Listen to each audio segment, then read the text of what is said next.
Welcome everybody to Ignite Humanity Live. I'm your host, JB Owen, and I'm super excited to have you here because I want to share one thing and one thing that every day is a new day. And today is a new day for you, for us, and for all of the opportunities in front of us to ignite humanity. That's right. This show is all about ways that you and I and everyone we know can ignite humanity and move the needle forward in a way that allows us to empower ourselves and empower each other. That's right. Why a show about igniting humanity? Well, I got to tell you that when I say igniting humanity and I talk about igniting humanity, people lean in. They're actually very inspired by the concept that we all need to work together to ignite humanity, to help and support and empower one another to do the best things that we can so that we have a future for ourselves and for our children. So this show is all about ways that you can ignite humanity, things that you can do in your life, little tiny incremental things that you can do to move humanity forward. It doesn't have to be big and huge and grand. It just has to make an impact. And when you make an impact on someone else, you make an impact that creates a ripple effect around the globe. In fact, we have 7 powerful Ignite Humanity principles. And today we're going to be talking about number 5. It says, empower self to empower others, to empower themselves. Now think about that. When you empower yourself, you actually give the other people the ability to empower themselves. And that's a really powerful ripple effect that we can create, that we can empower ourselves, that allows others to empower themselves, that allows others to empower everyone. Can you see how that can actually happen when we work together and we come together through community and collaboration? Now, one of the ways that I love to share that people come together is through heartfelt stories. In fact, I call them ignite moments, those powerful moments that change you, that redefine you, that kind of wake you up. And those ignite moments actually bring us connected closer to one another, and they allow us to feel more connected. In fact, it doesn't matter the color of our skin, where we live, how much money we have in our pocket, our gender, anything like that. It's our heartfelt stories that make us feel more connected to each other. And we see past our differences and actually find our commonality through hearing our stories. So it's a very powerful thing. And what I believe is the more stories I can share with you, the more people I can expose to you, the more fabulous ignite moments that I can let you see how people have overcome difficulties in their life to do something that actually is in turn igniting humanity, the more you will be inspired to do the same. So let's get right into it. We are on Wednesday. So Wednesday is all about inspiration. So today I'm going to give you some fabulous inspirational tips, some amazing things that you can do to inspire you, and follow principle number 5. Inspire yourselves to inspire others so that they will inspire themselves and again create that ripple effect. Now we have a fabulous guest with us today. Amazing. Our guest is a good friend of mine. We were just talking before the show. We've known each other going on 7 years, and we met each other on a bus in Costa Rica going to an event. We actually sat beside each other. We didn't know each other. And as we were sitting there and just chatting, guess what? We started to share our heartfelt stories, why we were there, what inspired us, what made us come to that event. And as I was looking over, talking to her in the bus, the window was going by and the trees were going by and the rocks were going by. And I started to feel a little bit of car sickness. And of course I said, you know what? I think I need to stop talking. I don't feel well. And she reached in her bag and took out some food and shared it with me. And I ate. I felt better. She gave me some water. And that all happened because we started to share our true and authentic stories. I didn't sit down and pretend to be somebody. She didn't sit there and pretend to be somebody else. We didn't separate ourselves and not talk. We actually connected. And here we are 7 years later, very, very good friends. She's an incredible individual, and I'm very blessed to welcome her to the show. Ladies and gentlemen, meet Miss Judy Winslow. Come on in, girl. How are you, gorgeous? Welcome, welcome. Hello, beautiful. Thank you for having me. Yeah, remember that story? Hey, I was like, oh, I'm starting to not feel so good. It's so funny. I was like, really? What? But you know what was neat is we kind of let all the guard down when we first met each other. We were just super authentic. We were both traveling. We were in a new country. We were super enthusiastic. And what I love about first meeting you is the authenticity and the realness that you showed. You are a master brandologist, and we'll get into that. But let's just start with that importance of authenticity. Will you share a little bit about that? Oh my goodness. This is so big for me. It's actually one of the reasons that I stopped coloring my hair, because I really feel so strongly that we live in a time and in a society that wants us to be something we're not, that encourages us to like pretend. And not that there's anything wrong with that. This isn't coming from a place of judgment, but I'm so curious as I've stepped into my third phase, whatever you want to call this. I'm so curious about what's under all the things. You know, what happens when we really do embrace all of us and not just the mask or that appearance. Like, I just find it very fascinating, and it's a big part of your brand. So Yeah, it kind of does weave into all absolutely. the things. And we're going to talk about branding, of course. I'm just also love that you pointed out that around the globe, many of us in every corner of the world, we're starting to feel like, we have to be a certain way. I was just in India, and it was interesting because when I went to India, I really wanted to embrace the culture. I started wearing the clothes that were indicative of there. I was wearing the hat and the shawl, and I was trying to look very like someone who lived in India. I went to this really beautiful hotel, and there was a lot of local people there who were dressed in American style. Like, they were wearing polos and t-shirts and leather pants, and I was like, wow, that's so fascinating. I'm trying to look Indian, they're trying to look more North American. Where is the authenticity, and where is the message that is so important to us as individuals to give to each other? You, again, and I'm sorry, master at brandology, I didn't talk about that. Why don't we give people a little underline of that, and then you can answer my question so it all is relevant. Well, it really does all weave. Thank you. It really does all weave together, because part of my story is that I was the kid that didn't fit in, and it was torture, and I wanted to die, literally. I mean, and I tried, and I prayed, and it was my primary focus. And it wasn't until I had started working that I was sitting in a meeting and realized, oh my gosh, like, this is the value that I never figured that out. Because I now teach people the value of not fitting in and why it is so important to embrace who you be, because we are here, each of us, on some, we don't know what mission until we do. And how do we uncover that if we're so busy and focused on being something we're not? So it's really about taking all of us and weaving that into our life story, our life path, our life purpose, so that we can express through our business, which I believe is our biggest opportunity as adults for full self-expression. So how do we do that? Yeah, well, go back to that moment then where you didn't feel like you fit in, or you didn't feel like you were part of the community. And you and I have talked about that a lot, the massive need as humans to be seen and be heard and belong. And when we don't feel that way, there's that disconnect that we have within ourselves and with others. Would you agree? Yes. And it's interesting because I mentor some younger people from ages sort of 25 to 40. And a few of them have reached out to me, oddly enough, in the last week. I don't know what's in the ethers exactly.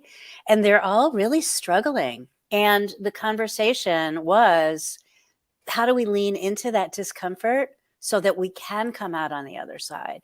So much of what we're up to as humans is resisting where we're being led and not noticing the signs. Mm. And I did it too, right? It's not uncommon. It's what we do with it that matters.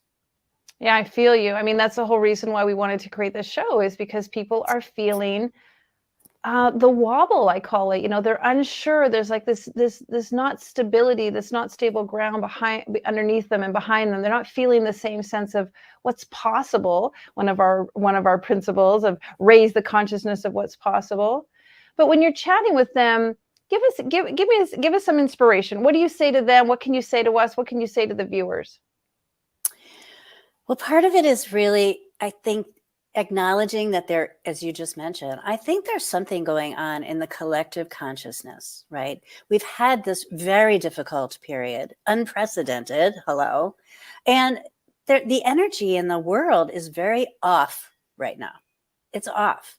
And we personalize that, especially those of us that are super sensitive and empaths. We think it's us, but it really is just out there. So how do we integrate into that energy in a way that we can magnetize it, macerate with it, move with it, so that it is of service to ourselves first, because we can't help anybody until we help ourselves. And part of that is really like the willingness to just be curious and lean into this feeling. And it's just when you can make that little shift, it doesn't have to be a big shift. It's so beautiful how we can appreciate not only ourselves, but then what is happening all around us. And then how do we imprint that sense of oneness, that sense of sort of stability, as you just mentioned, because it allows us to get more grounded. So then we can then walk through the world in a different manner because we are now more grounded. Well, you make me remind me of a story. Last summer, I was in Newfoundland, and I was sitting on the beach, and the river was coming down through the mountain and then onto the beach and into the ocean. And it was there was quite a current coming across the beach. But at one point, the water pooled into like a large pool and then created another stream off into the ocean. And I noticed that the current was very strong and the water was really moving, but where it pooled, it looked like nothing was happening. It was just sort of stagnant. But then on the other side of the pool, you could see the water running again quite ferociously into the ocean. And so there must have been, in my mind, so much current underneath that pool to make its way to create more of a current later. But I watched a leaf come down the stream into the current and then go into the pool and just sort of wander and sort of sit there until eventually it found its way to the rest of the current. And what you said just made me think of that. Like, we have been on a very busy current up until 2020. And now it's like we're almost in a pool. But the interesting thing is, below the water, there is a lot still happening. And as we move on to our next current, the big question is, what are we going to do? What is that trajectory going to look like? And how are we going to ignite humanity? Now, I know you are doing that. You wouldn't be on the show if you weren't. Tell us a little bit about how you feel, and in your lives, you're igniting humanity, and some inspiration for some people who are listening. Well, one of the things, thank you. Well, two things. One is I love nature, and I recently have been housebound because I had some surgery and I have been having issues with my mobility, and I've started to be able to walk again. Yay! So one of the things that I love to do is I love to walk a few miles a day, and it's just so beautiful here. I'm in Florida. And the other day I was walking, and it was just, I love to look at the sky because the sky changes. And I was sharing this with one of my little peoples, and the clouds were moving. First of all, it was, if you look over here, it was just blue, blue, blue, blue, blue, perfectly clear and wonderful. If you looked the other way, there were clouds moving through. And it's kind of like what happens in life, right? They come, they go, and we attach all this meaning instead of just saying, oh, there's the clouds, they're coming, they're going. And when we can sort of step back and do that with life, it makes it so much easier. Yeah. So the other part of that you and I were talking about before we started recording is that I'm on a bit of a mission these days, because my area of focus, if you will, is really around brand leadership. And I believe that we are living in a societal time where we're finally realizing that we've been a bit lied to, betrayed, if you will. That each of us actually has the capacity and is born a leader. But just like Sir Ken Robinson speaks to our creativity being taught out of us as young people, I believe the same thing is happening with leadership. So part of it is around, how do we reclaim who we be as leaders? Even if it's small, even if it's about what you're making for dinner, or taking your dog across the street, or, leading your classroom of kids down the road. Like, what is it, and what can you identify in your everyday life right now where you are showing up as a leader, so you can understand it, maximize it, and then magnetize more moments where that's possible. Right. And a lot of people don't feel like they're leaders. So it's really important that you brought up those points. Like, we all can be a leader, but many of us feel like, well, first of all, I don't want to lead. What if I do it wrong? And what if no one will follow me? Like, we have all of these what ifs. So you're saying that every one of us is a leader, even in the small things that we do. That's right. We don't need to have 1 million followers on TikTok. We don't need to have, like our videos being viewed, or our whatever it is that we seem to be so hyper focused on right now. isn't it really more about, I'm a mom who takes care of my kids? Hello, leader, right? It's interesting. About 15 years ago, I applied for this thing in my town that many chambers of commerce have. It's a leadership course that the chambers do. And I thought it was fascinating. I wanted to do some networking. I'm kind of an introvert, but like the bus story, if you put me in a context, I meet people and I'm very available. I'm just really shy. So I applied for this thing, and one of the questions on the form was, when did you first start to be a leader? And it really took me aback. I was like, what are they talking about? I'm not a leader. I just want to take a class. What are you talking about? And then I started reflecting, and I started realizing all these moments when I was a kid that I actually did show up in a leadership role. And some of them were intentional, and some of them were just because it was fun. Like, I didn't think to myself, well, I'm going to be a leader. Let me see what this feels like. It's just something that occurs. But we diminish ourselves when we don't acknowledge and we don't take the time and the moment to just reflect. And I invite everyone to do so. So when did you last show up as a leader? When did you first show up as a leader? For some people, it's snatching the bottle out of someone else's crib.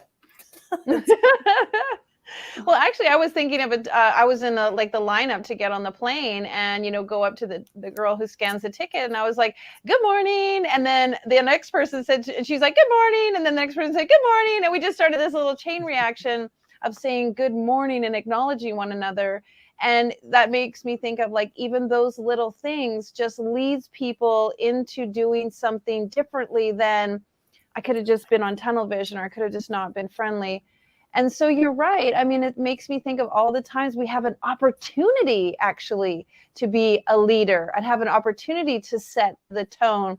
And you're right. It doesn't have to be leader like you lead a company or you lead an army or you lead a government, but leader in doing what is best for you or doing what is better than doing it another way. And the next right thing. It's funny. I was walking. So as I mentioned, I walk my neighborhood a lot, and I'm dog sitting. So I've been walking, and I hadn't for quite a while. And it's Florida in January. So there are quite a few visitors here with visiting doggies and all the things. And our neighborhood is filled with a lot of walkers and a lot of dogs. And I find myself being like, hey, hey, hey. And what I noticed is that I was sharing this with somebody the other day, because my neighborhood, through the storm, we just had that gigantic Hurricane Ian. It was so beautiful how everyone rose to the occasion and supported each other and really made sure that everyone was taken care of, myself included. And somebody was telling me that recently that, my neighborhood that would never happen in my neighborhood. And I thought, you know what, even by walking around and being this goofball who's like, hey, how's it going? Hey, nice day, huh? That we are literally generating a very particular energy in our neighborhood that all these visitors find palpable. I so agree. I was at a conference and no one was shaking hands, and I just started shaking hands. I mean, it seems crazy to think that there was a time when we all shook hands, and maybe it's kind of weird, but shaking hands and just looking someone in the eye then started everybody else. Oh yeah, I forgot we shake hands when we meet each other for the first time. Everyone's been so don't touch each other, but shaking hands and looking people in the eye is really, really, again, powerful way to just start the momentum of connecting with one another. I love that you say that about leaders. And so, folks, ask yourself today, how's a way that you could potentially lead? Now, interestingly enough, on Tuesday of this week, I was in a conference in a mastermind group, and the question of the day was, how do you best show up in leadership? And I actually stopped and paused, because I was like, well, do I best show up in leadership when I'm helping my clients? Do I best show up in leadership when I'm on my TV show? Do I best show up in leadership when I'm on stage? And then I started to sort of ask all the right questions. And I finally said, in your heart, instead of thinking about when you're a leader, in your heart, when do you feel like a leader? And I'd love for you to extrapolate on that, because you and I are so into the feelings of success, the feelings of authenticity, the feelings of what we can do versus the showmanship of it. Oh, I love that distinction, darling. That's beautiful. And as Yeah. a brandologist, I like that a lot. how would we show up in our brand? Like you said it at the very beginning, we're all a brand. We who we are is sort of our brand. Maybe you could go into that a little bit, because if we are all a brand and how we show up is what we want to be known for and who we want to be remembered as, Yeah. how does that leadership fit into that? Well, I actually want to tell a story. Interestingly Yes, enough, we love stories. this is about a client of mine, and it's so fascinating because he, as like many people who are founders and leaders of small businesses, is overwhelmed. There's a lot, as you know, there is a lot to do. There's a lot going on, and anytime there's a issue or crisis, and he's in a very high tech business, it's pretty stressful. And he would have times where he would go to work and he'd be pissed off, angry, shall we say. And what he found was that, and we spoke about this a lot, how our energy, it's like when you walk into a party and you walk in and you're like, this party, this is no bueno. This is not going to be good. I'm not going to be here very long. And there are other times that you walk in and you're like, whoa, look at the vibe here, right? And the same thing happens in an office. It's no different. You walk into an office and you step up to that receptionist and you're looking around like, whoa, there's something's going down. And there are other times you can walk in and just feel the embrace of that space. It's not just the embrace of the space, it's also the embrace of the people. And when he started to become extremely conscious of how his energy was rolling into and affecting his team, he started to work with it and play with it and notice it. And there's been, as you might suspect, a big shift, not only in himself, but in those he interacts with. And it's also allowing him to mentor his team differently, because now he can also share this with them. So when we take charge and we take notice of our own energy, we're actually able to affect more of not only what we desire, but we're also able to lift others as we climb. And ding, ding, ding, because that's the whole mission of the show and mission of Igniting Humanity. When we can take control of ourselves and shift in a way that supports others, then others feel safe to do the same. So he shifted himself, his team members, now they're going to be more efficient at work, which is ultimately going to impact their customers. Their customers are going to leave and ultimately impact others. And so go home and impact their families. So we can actually see this massive ripple effect in helping others. It even played into his home life, because he started to see, oh my gosh, I'm walking through the door and I've had a tough day. And, my wife gives me the look, the look. And he said, oh my gosh, this is also affecting my children. This is also affecting my relationship and how I be and interact with my wife. And I can change that. I'm in charge of that. And Very inspiring. Yeah, sorry to cut you off. Very inspiring, because what I realize is that, and you're making me think of this, is every moment we actually have the opportunity to be a leader by leading to the best of our ability at that time and that moment, and then even reflecting upon it and how could we lead better the next time. Yeah. It's a fascinating experiment, because we're all working with energy all the time, but we forget. Yeah. And leadership energy has a high vibration. Leadership energy, and I would like to lead this conversation in a way that benefits us both. I would like to lead this relationship in a way that empowers each of us. I would like to lead my children in a way that they feel supported. Like, actually, when you really think about leadership with the verb of lead, that actually really makes us feel like we have the power. We're not powerless. Yes. And that goes right back to your point, what about what's happening in the planet? Right.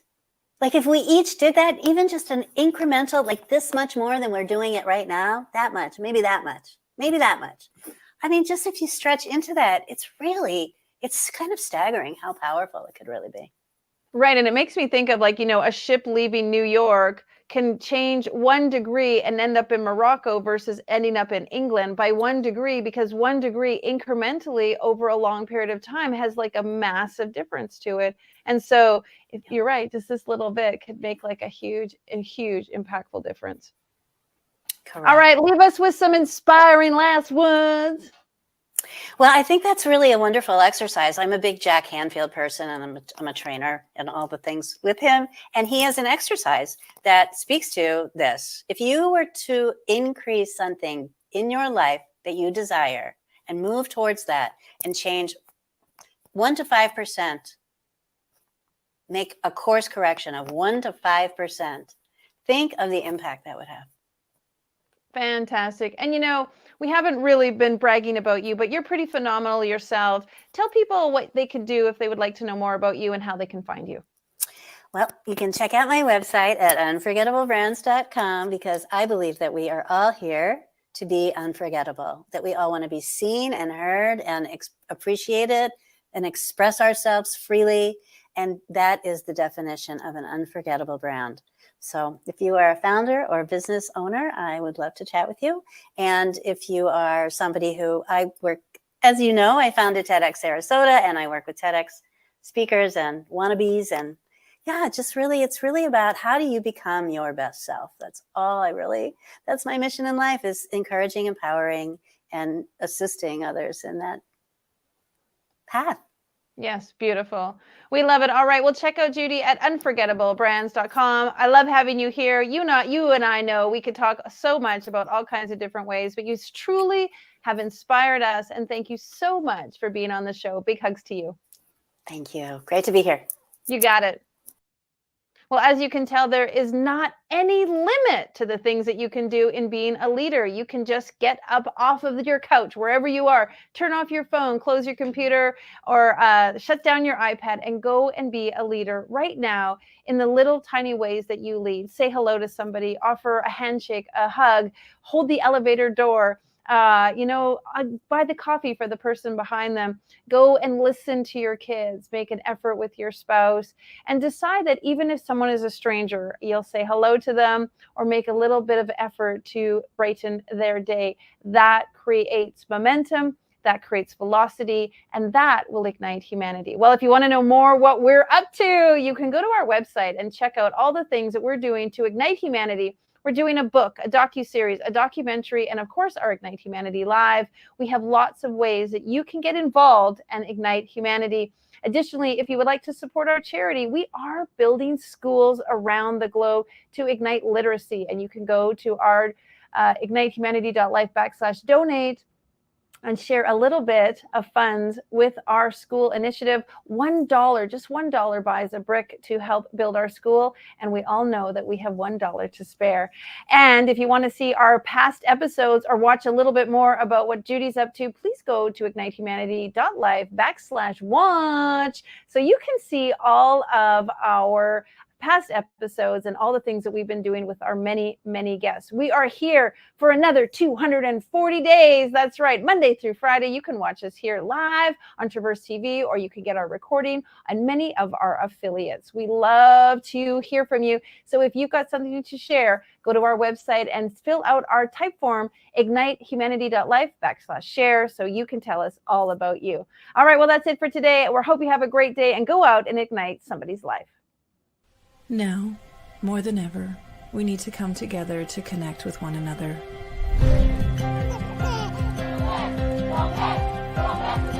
We need to feel the truth in who we are and let go of everything that's happened in the past.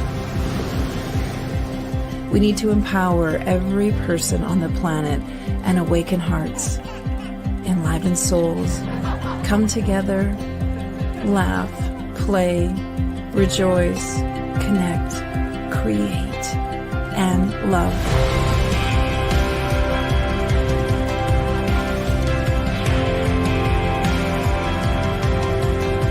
It's time to ignite humanity. We want you to be a part of something that will impact the future for everyone. We want you to tell your story, share your Ignite moment, show people who you truly are. Be a part of igniting humanity and making a difference in the world and all of our futures.